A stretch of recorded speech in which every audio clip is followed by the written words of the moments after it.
परेशान बुंदेलखंड। अरे सिंचाई की बात तो छोड़ दें, भूपेंद्र जी बता रहे थे सिंचाई की जितनी भी व्यवस्थाएं हुई, मुझे कहते हुए गर्व है अगर की तो भारतीय जनता पार्टी की सरकार ने की। कांग्रेस ने तो 50 साल में कभी ध्यान ही नहीं दिया। बताओ सही बात है कि नहीं? अरे जोर से बताओ सही है कि नहीं? लेकिन इस योजना से तो सचमुच में चमत्कार हो गया। यह बात सही है कि बुंदेलखंड की धरती में यहां के मेहनती किसानों को केवल एक चीज हो जाए, खेतों में ढंग से पानी आ जाए, तो मैं पूरे विश्वास के साथ कहता हूं पंजाब हरियाणा नहीं, ये बुंदेलखंडी किसान दुनिया के किसी भी राज्य को मात कर देंगे। ये ऐसी फसल पैदा करेंगे और इसके लिए इतनी बड़ी सौगात आप कल्पना कीजिए, 44,605 करोड़ रुपया इसके लिए मंजूर हुए। 44,605 करोड़ रुपया। और इसमें हमारे मध्य प्रदेश में, अकेले अपने मध्य प्रदेश में 8,11,000 हेक्टेयर जमीन में सिंचाई होगी। 8,11,000 हेक्टेयर, एक हेक्टेयर में 2.5 एकड़, 8 दूनी 16 और 4 मिला लो तो 20 लाख हेक्टेयर जमीन में सिंचाई होगी। जरा दिल से बताओ बड़ा काम है कि नहीं? सचमुच में यह अद्भुत काम है। और इसके लिए एक बार दोनों हाथ ऊपर उठा के और तालियां बजा के प्रधानमंत्री नरेंद्र मोदी जी का स्वागत कीजिए, नरेंद्र मोदी जी को अभिनंदन कीजिए। मैं कहूंगा धन्यवाद धन्यवाद, आप कहिए मोदी जी को धन्यवाद। अरे धन्यवाद धन्यवाद धन्यवाद धन्यवाद, हम बहुत बहुत धन्यवाद देते हैं। देखो सरकारें आती रहती जाती रहती, लेकिन अटल जी ने यह सपना देखा था कि कैन और बेतवा रिवर लिंकिंग का प्रोग्राम शुरू हो और उसको मूर्त रूप दे रहे श्रीमान नरेंद्र मोदी जी। अब मेरी कोशिश ये थी हमारी कि मध्य प्रदेश को ज्यादा से ज्यादा पानी मिल जाए, और इसलिए थोड़ी बहुत तो लड़ाई भिड़ाई चली हमारी वहां, लेकिन उसके बाद फिर दोनों राज्यों में योगी जी और मैं साथ बैठे और हमने बैठ के हमको मिलेगा 8,11,000 हेक्टेयर में पानी, उत्तर प्रदेश को मिलेगा 2,51,000 हेक्टेयर में पानी, और सुनो 62 लाख लोगों को पीने का पानी मिलेगा। 62 लाख लोगों को। नहीं तो जब देखो तब सूखा, बोर करो पानी निकले ही नहीं, कंठ प्यासे रह गए, सूखे रह गए। और अब मुझे कहते हुए खुशी है कि आपने आज बताना चाहता हूं मैं बुंदेलखंड वासियों को भी, केवल सागर को नहीं, क्योंकि आज तो गांव का कार्यक्रम नहीं, शहरी कार्यक्रम है हमारा। गांव में आचार संहिता लगी है। अब कांग्रेस के लोगों को चुनाव से ही दिक्कत है, कोर्ट में जा रहे हैं, अदालत में जा रहे हैं, मत होने दो चुनाव, मत होने दो चुनाव। अरे बताओ पंचायत के चुनाव होना चाहिए कि नहीं? अरे जोर से बताओ होना चाहिए कि नहीं? अब मैदान में लड़ते नहीं, अदालत में चले जाते हैं। अब इसके कारण क्योंकि आचार संहिता लगी है, इसलिए कार्यक्रम शहरी है, लेकिन बुंदेलखंड के गांव में भी पाइपलाइन बिछा के, घर में टोंटी वाला नल लगा के, और कैन और बेतवा का भी पानी ऐसा दिया जाएगा कि हैंडपंप में नहीं, टोंटी खोलोगे तो झरझर पानी आएगा और गुंड और गगरा भर जाएगा। सचमुच में यह अद्भुत काम है और इसके लिए धन्यवाद का असर नहीं छोड़ेंगे हम इस काम को ढंग से पूरा करने में। एक बात और मैं अपने बहन और भाइयों को कहना चाहता हूं, कोविड की तीसरी लहर आने वाली है, आ सकती है। हम भरपूर कोशिश करेंगे रोकने की, और इसलिए आप सबसे निवेदन है कि मास्क लगा के रखें।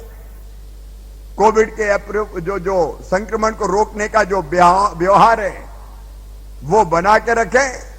और भैया हाथ जोड़ के कह रहे हैं हम, सुन लियो बड्डे, अरे सबई टीका लगवा लियो, लगवाए का नहीं अबे तक?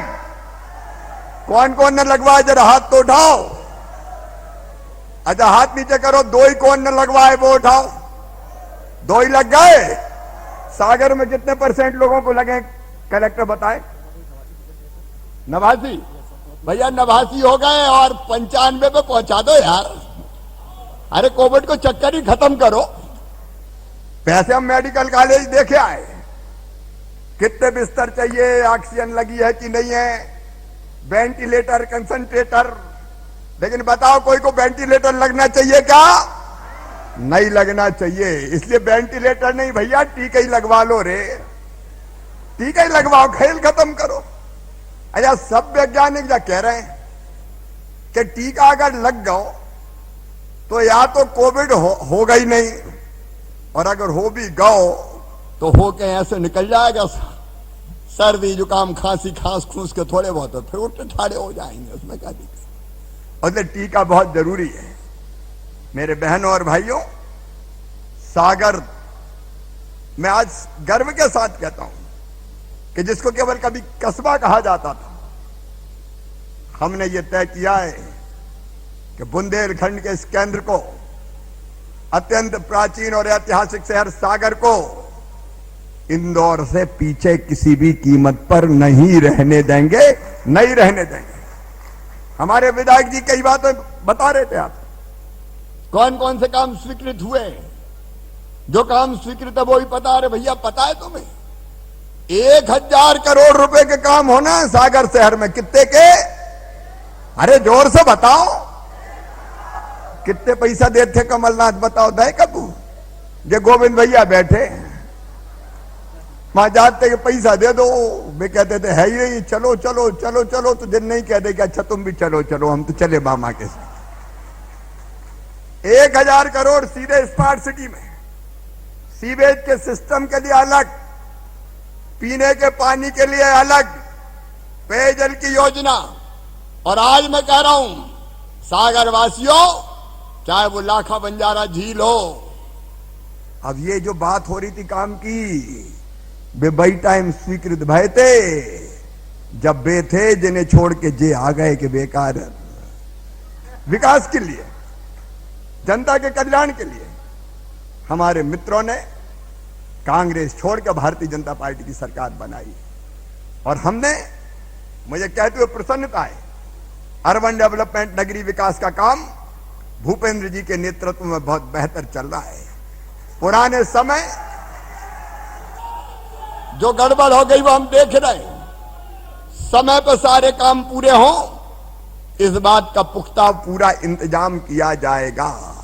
सागर में अनेकों काम स्वीकृत चल रहे हैं, समय पे पूरा हो।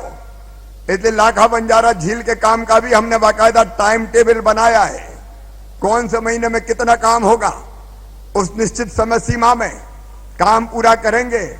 और भैया जो एलिवेटेड रोड तो गजब कोई है अपने सागर 22 बाटवा तरफ। एलिवेटेड रोड मतलब जैसे रेल ऊपर जाती ना मेट्रो वाली, वैसे खंबा ऐसे खड़े करके ऊपर से सड़क जाएगी लाखा बंजारा झील से, और बाद में मेडिकल कॉलेज तक जाएगी। जाम से छुट्टी मिल जाएगी और नया सागर और पुराना सागर दोनों जुड़ जाएंगे, सागर मिलके एक हो जाएगा। और वो काम बहुत तेजी से चल रहा है। और केवल एलिवेटेड कॉरिडोर का सवाल नहीं है, उसके अलावा अनेकों विकास के काम स्मार्ट सिटी के अंतर्गत इसमें हमने स्वीकृत करने का काम किया है। और भी कई काम है, जो काम चल रहे हैं उनको विस्तार से दोहराने की आवश्यकता नहीं है, सागर निवासी जानते हैं।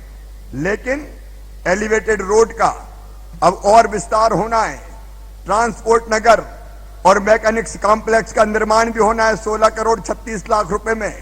डेयरी विस्थापित करने के लिए 8 करोड़ 2 लाख रुपया स्वीकृत है।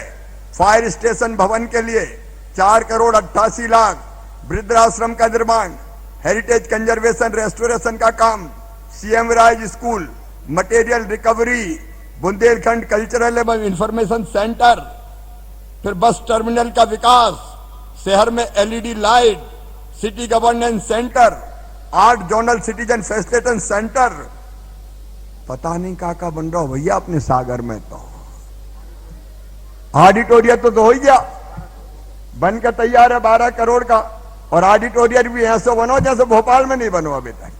तो अद्भुत काम सागर को सजाने के लिए हो रहे हैं। मैं सागर वासियों को बधाई देता हूं, और विशेष रूप से आज अपने बहनों को कहना चाहता हूं, मेरी महिला सेल्फ हेल्प ग्रुप की ये बहनें, सच में इनमें गजब की क्षमता है। जितनी तेजी से हमारे सेल्फ हेल्प ग्रुप काम कर रहे हैं, अभी मैं देख के आया, मैं आश्चर्यचकित रह गया। हमारी बहनें अलग अलग सामान बना रही है और वो बिक भी रहा है, अच्छे दामों पर बिक रहा है। मैं सारे शहरी सेल्फ हेल्प ग्रुप को कहना चाहता हूं, मेरी बहनों, हमारा टारगेट है हर बहन की आमदनी कम से कम 10,000 रुपया महीना करना, हर बहन की आमदनी। और इसलिए आजीविका मिशन का शहरों में भी हमने गठन किया है। बहनों को, इस समूहों को हम लोन दिला रहे हैं, ब्याज आधा हम भर रहे हैं, बैंक से लिंकेज करा रहे हैं, उनके बनाए सामान की मार्केटिंग और पैकेजिंग करके वो ठीक से लाभ कमाए, इस बात का इंतजाम कर रहे हैं। और दूसरे जितने छोटे छोटे व्यापारी हैं, हाथ ठेला में फल बेचने वाले, सब्जी बेचने वाले, दूसरे छोटे मोटे काम करने वाले, मुझे कहते हुए गर्व है कि सागर ने पीएम स्वनिधि में मध्य प्रदेश में नंबर 1 का स्थान प्राप्त किया है। नंबर 1 का 8,000 के आसपास लोगों को पीएम स्वनिधि का लाभ मिल चुका है। 10,000 रुपया उनको अपने काम धंधा चलाने के लिए, पहले 10,000 वापिस कर दिए किस्तों में, तो दोबारा फिर 20,000, और 20,000 वापिस कर दिए तो फिर 50,000 रुपया दिए जाएंगे, ताकि गरीब जो हमारा छोटा छोटा दुकानदार है उसके घर में भी समृद्धि आए। और सागर को मैं एक टारगेट दे रहा हूं, रोजगार मूलक जितनी भी योजनाएं हैं, चाहे पीएम स्वनिधि हो, अभी सीएम स्वनिधि पंचायत चुनाव के कारण नहीं चल सकती, लेकिन उसके अलावा मुख्यमंत्री उद्यम क्रांति योजना हो, मुद्रा योजना हो, ये जितनी भी स्वरोजगार की योजनाएं हैं, सागर में आइडियली इंप्लीमेंट करके सागर के नौजवानों को रोजगार देना है, सागर के छोटे छोटे व्यापारियों को रोजगार देना है। देखिए, हमारा काम है जनता की तकदीर बदलने का और सागर की बुंदेलखंड की तस्वीर बदलने का। उस काम में हम लगे हैं। आज मैं एक बार फिर अपने प्रधानमंत्री जी को हृदय से धन्यवाद देता हूं कि बुंदेलखंड के विकास के लिए उन्होंने इतना बड़ा काम किया, और इतनी अपेक्षा करता हूं कि आप सबका प्यार और आशीर्वाद ऐसे ही मिलता रहे तो सागर भी बढ़ता रहेगा, बुंदेलखंड भी बढ़ता रहेगा, मध्य प्रदेश भी बढ़ता रहेगा, और मामा की जिंदगी भी सफल और सार्थक हो जाएगी। आपकी जिंदगी बदल के आप सबका सहयोग चाहिए। एक बार फिर दोनों हाथ ऊपर उठा के, दोनों मुट्ठी बांध के, भारत माता की जय बोल के अपने बुंदेलखंड को आगे बढ़ाने का संकल्प लें। बोलिए भारत माता की, भारत माता की, लाखा बंजारा की। बहुत बहुत धन्यवाद।